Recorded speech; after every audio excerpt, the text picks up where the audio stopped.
bien sur Sud Radio et nous aussi. Tout de suite, c'est le grand débat du jour. Les vraies voix Sud Radio, le grand débat du jour.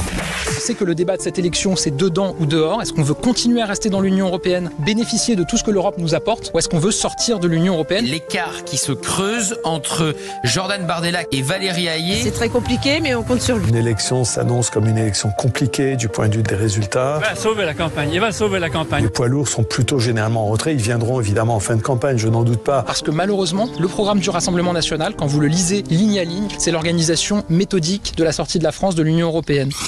Gabriel Attal et la coalition Renaissance Modem Horizon sont confrontés à un défi de taille à l'approche des élections européennes qui sont le 9 juin prochain, compte tenu des 31% annoncés pour le RN par exemple, contre les 17% de la majorité présidentielle. Emmanuel Macron souhaite que son Premier ministre s'engage au maximum en faisant des débats, des meetings, en allant sur le terrain.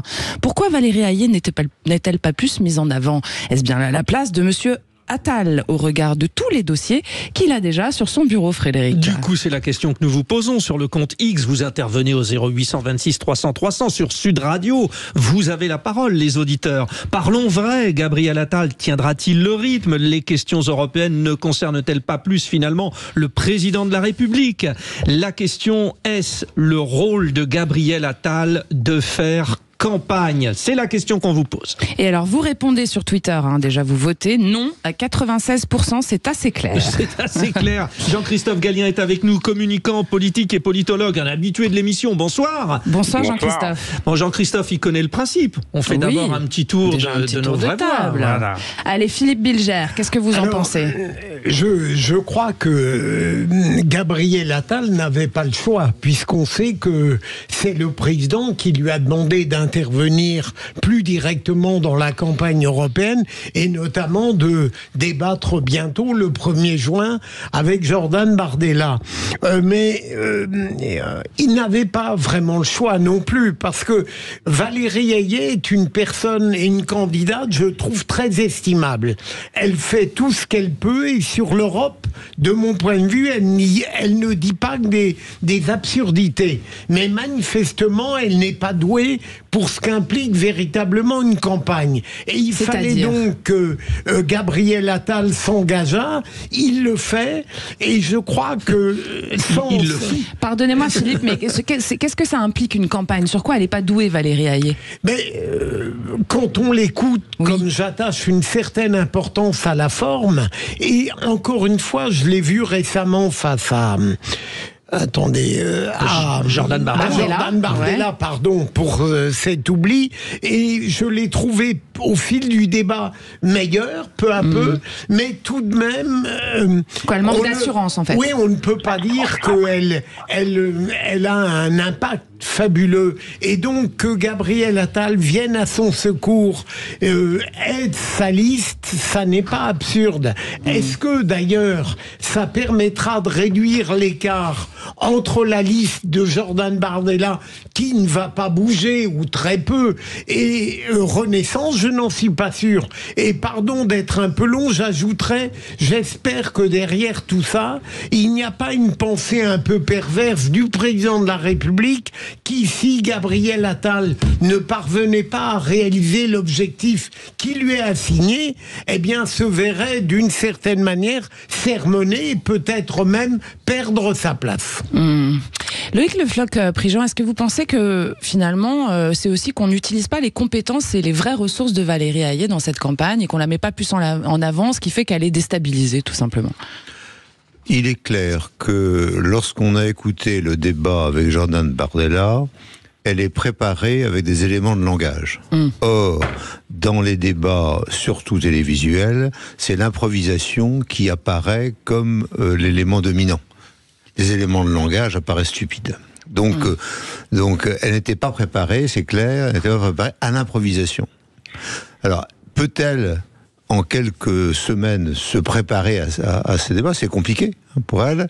Et par ailleurs, on revient à la Ve République, où, en principe, le chef de l'État est au-dessus de la mêlée, et où le Premier ministre est le chef de la majorité, et par conséquent, lorsqu'il y a une élection, il est chef de la majorité, il peut apparaître. Donc on n'est pas, institutionnellement, on n'est pas dans l'absurde. Ça ne vous choque pas. Bon, par contre, quand le chef de l'État, comme l'ARCOM l'a souligné récemment, intervient de façon permanente dans le débat, à ce moment-là, il perd de son rôle de chef d'État et on ne comprend plus quels sont les rôles relatifs entre le chef de l'État et le Premier ministre. Et c'est ça qui est déconcertant et c'est ça qui aujourd'hui est en train de perdre, on perd un peu le fil. Alors le dernier point que je voulais signaler avant de laisser la parole à mon camarade, c'est que je pense que le slogan qui est de dire que ceux qui votent l'Europe, c'est les renaissances et que tous les autres sont contre l'Europe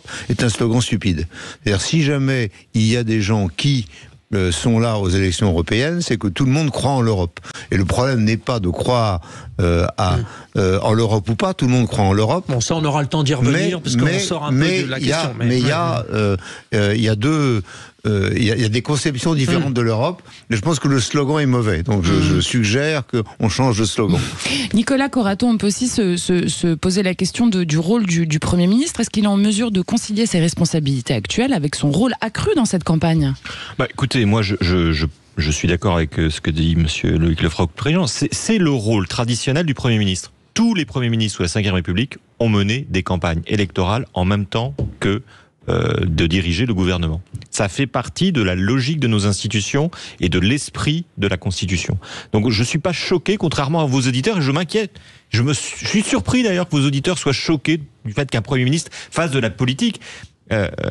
Nous avons besoin de femmes et d'hommes politiques, pas de chefs d'entreprise.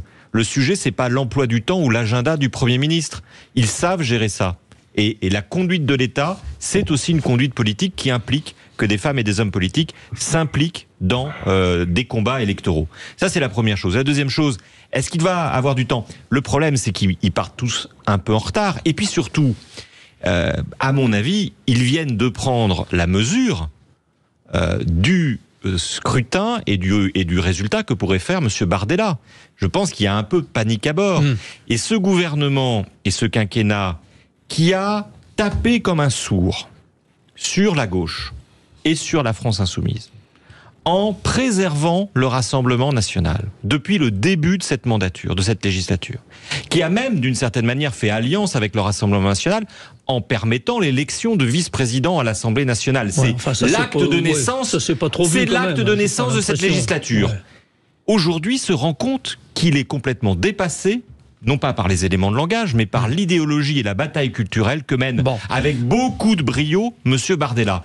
Effectivement, nous avons un Premier ministre qui est en retard et qui comble un retard qui a aussi été acquis par le président de la République. Les vraies voix, vous venez de vous exprimer. Alors longuement, on avait dit une petite...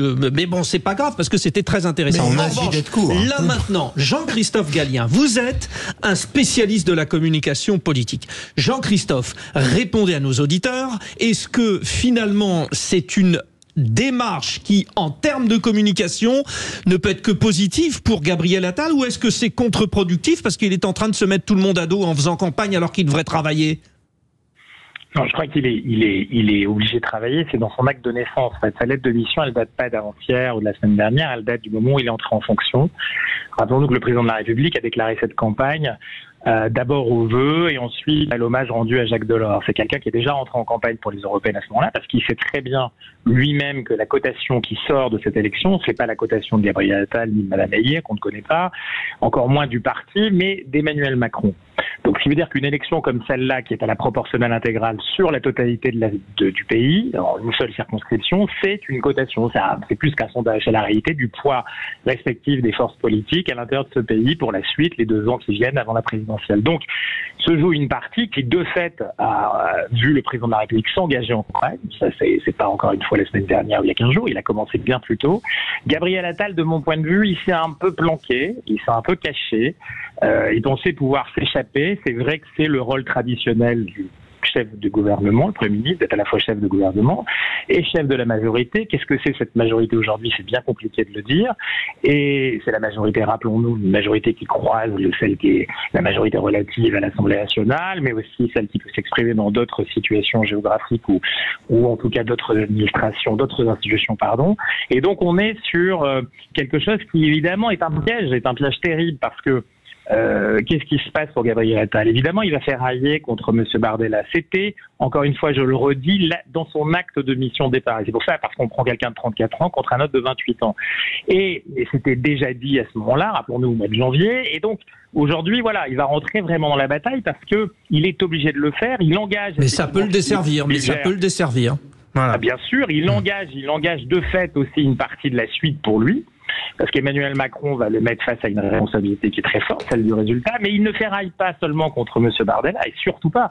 Il va, ça a été dit, la maltraitance de la gauche, ou en tout cas de l'aile gauche macroniste, et ben c'est là que ça se joue. Le marché électoral de M. Bardella, il est occupé totalement par M. Bardella, un peu les Républicains et puis une partie Madame Maréchal. Mais de l'autre côté, Monsieur Attal, il a fait railler avec Madame Hayet, mais avec Monsieur Glucksmann qui le talonne et qui aujourd'hui va l'embêter si jamais il passe en deuxième position. Et c'est un marché politique beaucoup plus encombré, beaucoup plus compliqué. Et donc aujourd'hui, Gabriel Attal ou pas Gabriel Attal, ça va être très compliqué pour eux, mais rien d'alarmant au fait de faire campagne. Au contraire, c'est très constitutionnel comme ça a été dit, c'est même classique, même si lui a cherché à s'en échapper parce que, évidemment, c'est un vrai piège politique. Parlons vrai sur Sud Radio, on file au standard au 0826 300 300. Nous sommes toujours avec Jacques de Saint-Lô. Jacques, vous êtes là avec nous? Oui, bonsoir. Bonsoir. Vous avez raison parce que d'autres auditeurs nous ont rejoints entre-temps. Bravo. Bon. Alors Jacques, qu'est-ce que vous en pensez, vous? Est-ce qu'il est à sa place, notre Premier ministre? Bah écoutez, pas du tout. Moi je dis que à la limite, c'est une bouée qui est envoyée parce que le bateau Macron est en train de couler, donc il envoie une bouée pour sauver les meubles. Mais je pense pas que ce soit ça qui va sauver quoi que ce soit. Et puis, Monsieur Gabriel Attal a autre chose à faire que de rentrer en campagne. Voilà. Parce que ce qui est important surtout, c'est que les citoyens votent. Ça, c'est très important. D'aller voter. Aller voter, ça c'est sûr, c'est très important. Ce que dit Jacques, en fait, c'est la tendance de notre petite consultation sur le compte X de Sud Radio. On est à 95%. Alors, je vous entends tous. On est à 96, exactement. 96. On entend Jean-Christophe Gallien, Nicolas Corato, spécialiste, mais vous aussi, Loïc Le Floch-Prigent et Philippe Bilger. Il faut quand même avoir ça en tête. Jean-Christophe, est-ce que le problème aussi de la liste macroniste, c'est que en général, aux européennes, le Front National ou le Rassemblement National obtenait des bons résultats. Mais le fait qu'aujourd'hui, si le résultat se confirme le 9 juin, la liste conduite par Jordan Bardella serait très loin devant. Est-ce que ça ne vient pas du fait que le citoyen français est frustré de n'avoir pas assez d'occasion de donner son avis et que là, il va évidemment s'en servir contre Emmanuel Macron? Forcément, pour répondre à cette question, il y a des paramètres nombreux dans une équation qui fabriquent un vote, en tout cas des intentions de vote aujourd'hui. On n'est pas encore dans le vote définitif. Il faut laisser cette campagne se dérouler jusqu'au 9 juin. Je pense que ça, c'est important. L'entrée en campagne de Gabriel Attal peut peut-être bouger un certain nombre de points. Je vous le dis, il est plutôt menacé, non pas par M. Bardella, qui est sur encore une fois, un marché électoral et politique qui est très différent. Et donc, effectivement, la frustration, évidemment, des envies aussi positives, c'est pas toujours négatif. Il faut arrêter de penser aussi que les gens se positionnent parce qu'ils n'ont plus envie ou qu'ils n'ont pas envie ou qu'ils votent contre. Il y a aussi des choix très positifs. Et sur une consultation, je vous dis qu'elle est européenne, mais elle a été tellement renationalisée, pas seulement pour balader partout en Europe. Je vais vous dire que c'est pas le cas partout. C'est les enjeux traités à 80% ou alors 70-30. C'est d'abord du national et après de l'européen. Évidemment, c'est très intégré quand on connaît les affaires, mais pour les gens, on parle d'abord du local, du national et ensuite effectivement de la dimension européenne, qui est souvent caricaturée, souvent utilisée pour évidemment expliquer des difficultés. Mais c'est vrai que les consultations sont d'abord nationales, on va dire, concrètement, et touchent finalement un objet politique nationalisé ou renationalisé. Et à partir de là, la difficulté pour le clan Macron, c'est que évidemment, cette cotation, je le redis, et c'est pour ça que d'ailleurs tous les partis y vont, seuls ou quasiment, parce qu'ils veulent fixer un rapport de force pour la suite. C'est quoi la suite? Les 2 ans qui viennent, les élections législatives et surtout présidentielles qui viendront et qui se préparent déjà là. C'est un avant-premier tour, si vous voulez. Et donc, Bon, il faudra quand même. S'il se représentera pas dans 2 ans, eh ben, c'est son camp qui est en difficulté, vous voyez. Ok, Jean-Christophe Gallien. Il faudra quand même nous expliquer combien de temps il reste à notre Premier ministre pour aller en campagne, sachant la somme de travail qu'il a. Ça vous semble...